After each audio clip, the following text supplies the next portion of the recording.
সন্তানেরা সবাই প্রতিষ্ঠিত।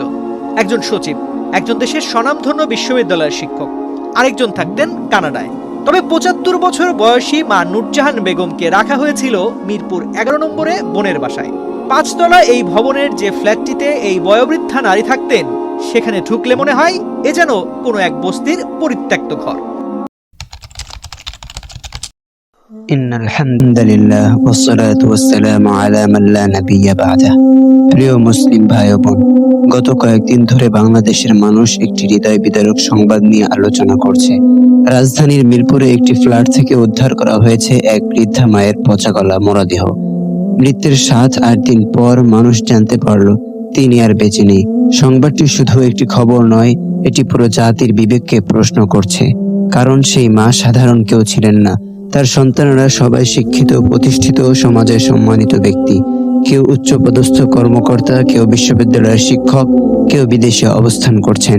কিন্তু প্রশ্ন হলো, যে মা সন্তানদের মানুষ করতে নিজের জীবনকে বিলিয়ে দিয়েছেন, শেষ জীবনে সেই মা কেন এমন নিঃস্বর্গ মৃত্যুবরণ করলেন? কেন তার লাশ দিনের পর দিন পড়ে থাকলো? কেন কেউ বুঝতে পারলো না? কেন তার ঘর ছিল আগোছালো, অপরিচ্ছন্ন, অবহেলিত? প্রিয় ভাই ও বোনেরা, এটা শুধু একটি পরিবারের ঘটনা নয়, এটা বর্তমান সমাজের বাস্তব চিত্র।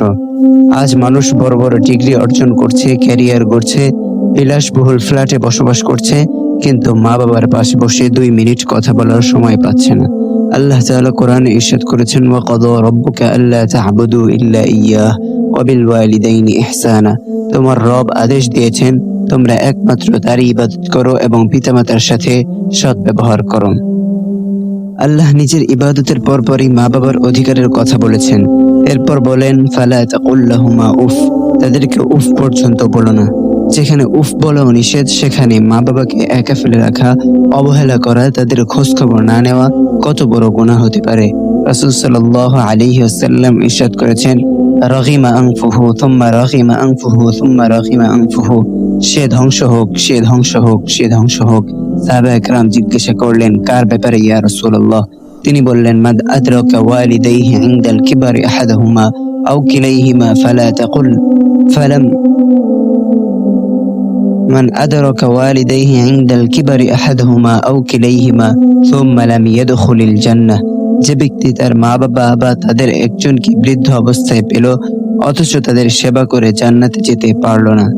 প্রিয় মুসলিম ভাই ও বোনেরা, আজ আমরা বৃদ্ধ মা বাবাকে বোঝা মনে করি, তাদের আলাদা রুমে রেখে দিই, কেউ কেউ বৃদ্ধাশ্রমে পাঠিয়ে দেই, আবার কেউ একই বাসায় থেকেও মায়ের মাসের পর মাস খোঁজ খবর নেয় না। কিন্তু মনে রাখবেন, আজ আপনি শক্তিশালী, আগামীকাল আপনিও বৃদ্ধ হবেন। আজ আপনি আপনার মায়ের সাথে যেমন আচরণ করেছেন, আপনার সন্তান আগামীকাল আপনার সাথে ঠিক তেমন আচরণ করবে। কোরআনে আল্লাহ তাআলা বলেছেন, হাল জাযাউল ইহসানি ইল্লাল ইহসান, উপকারের প্রতিদান উপকার ছাড়া আর কি হতে পারে? প্রিয় ভাই বোনেরা, মায়ের হৃদয় খুব নরম, তিনি সন্তানকে কখনো অভিশাপ দিতে চান না। কিন্তু সন্তানের অবহেলায় যখন একজন মা কাঁদেন, সেই কান্না আরশ পর্যন্ত পৌঁছে যায়। একজন সাহাবী রাসূল সাল্লাল্লাহু আলাইহি ওয়াসাল্লামকে জিজ্ঞাসা করলেন, আমার উত্তম ব্যবহারের সবচেয়ে বেশি হকদার কে? তিনি বললেন, তোমার মা। তিনি আবার জিজ্ঞাসা করলেন, তারপর কে? তিনি আবার বললেন, তোমার মা। তৃতীয়বার বললেন, তোমার মা। চতুর্থবার বললেন, তোমার বাবা। ৩ বার মায়ের কথা বলা হয়েছে, কারণ মা যে কষ্ট সহ্য করেন তা ভাষায় প্রকাশ করা যায় না।